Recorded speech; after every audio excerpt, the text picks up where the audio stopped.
दुर्ग police चुनावी तैयारियों के बीच घुसपैठियों की जांच में जुटी हुई है। इसी कड़ी में तालपुरी इंटरनेशनल के परिजात कॉलोनी में छापेमारी कर कई संदिग्धों को हिरासत में लिया गया।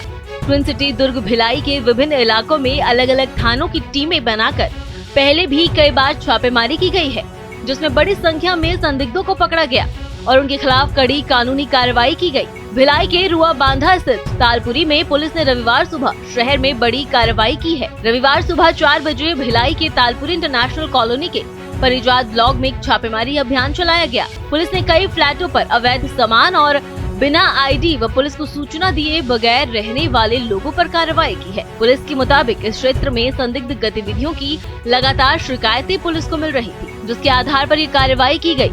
छापेमारी के दौरान 28 पुरुषों और 4 महिलाओं को हिरासत में लिया गया है, जो बिना उचित पहचान पत्र के और बिना पुलिस को सूचना दिए किराए पर रह रहे थे। इन संदिग्धों के पास से नशीली पदार्थ और हथियार भी बरामद किए गए। पुलिस को तालपुरी के परिजात कॉलोनी में संदिग्ध गतिविधियों की शिकायतें मिल रही थी, जिसके आधार पर ये कार्रवाई की गई। इस छापेमारी के दौरान पुलिस ने कई फ्लैटों में हुक्का, गांजा और अन्य आपत्तिजनक सामग्री भी बरामद की। पुलिस ने सभी संदिग्धों को हिरासत में लेकर पूछताछ शुरू की है। दुर्ग एएसपी अभिषेक झा का कहना है कि पुलिस की जांच अभी भी जारी है। तालपुरी परिजात में पुलिस ने 14 लावारिस वाहनों को भी जब्त किया, जिनके मालिकों का पता नहीं चल सका। इन वाहनों की चोरी होने की आशंका जताई जा रही है, जिसकी पुलिस जांच कर रही है। एएसपी ने कहा है कि जांच के बाद दोषियों के खिलाफ उचित कानूनी कार्रवाई की जाएगी। इस कार्रवाई का मुख्य उद्देश्य क्षेत्र में अवैध गतिविधियों पर अंकुश लगाना और कानून व्यवस्था बनाए रखना है। इस कार्रवाई का नेतृत्व एडिशनल एएसपी अभिषेक झा ने किया है, जिसमें जिले के सभी थानों और चौकियों के प्रभारी सहित लगभग 200 पुलिसकर्मी शामिल थे। कार्रवाई को लेकर जब प्रदेश के गृह मंत्री विजय शर्मा से सवाल किया गया तो उन्होंने तीखे अंदाज में प्रतिक्रिया दी। उन्होंने कहा कि जिन्हें अपना वोट बैंक बढ़ाना होता है वो घुसपैठ कराते हैं और जिनका वोट बैंक होता है वो उसकी चिंता नहीं करते हैं।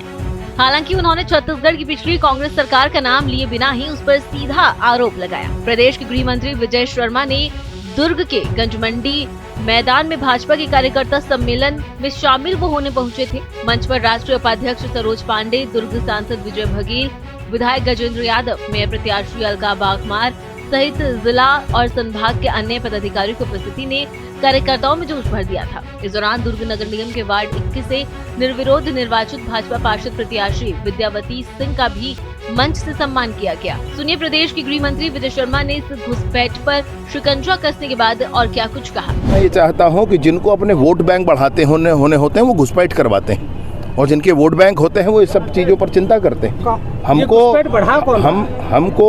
बहुत स्पष्टता है। अरे आपको ध्यान है भैया, पिछली सरकार ने किया क्या है? बहुत स्पष्टता के साथ आपसे कहना चाहता हूं कि ये जितने भी लोग होंगे सबकी जांच की जाएगी। क्या चौकीदारी ठीक ठाक नहीं हो पा रही है, इसलिए घुसपैठ बढ़ रहे हैं? अरे भाई मेरे, 1 दिन में हो जाता है, 2 दिन में हो जाता है। हमको समझना होगा ना कि कितने लंबी प्रक्रिया के साथ कैसे कैसे होता है, और आप अगर उसको ठीक भी करना चाहे तो 1 दिन में हो जाता है। बहुत टेढ़ी खीर होती है भैया, बहुत टेढ़ी खीर होती है। मैं आपसे कहना ये चाहता हूं कि वो सारे लोग जो यहाँ के नहीं हैं, वो आप भी समझ रहे हैं, आप भी जान रहे हैं, परंतु यहाँ रह रहे हैं किस प्रयोजन से, और अगर यहाँ रह भी रहे हैं तो उनके आइडेंटिटी का क्या है, कहाँ के हैं। और आपको ये भी कह दें कि आधार कार्ड जो है वो सिटीजनशिप का डॉक्यूमेंट नहीं होता है भाई। आधार कार्ड से नहीं हो जाता है स्पष्टीकरण, वो सिटीजनशिप का डॉक्यूमेंट नहीं होता है। तो बहुत सारी चीजें हैं जिसको देखना पड़ेगा। फिलहाल इस खबर में बस इतना ही। ऐसे तमाम खबरों के लिए देखते रहिए भारत एक्सप्रेस डिजिटल।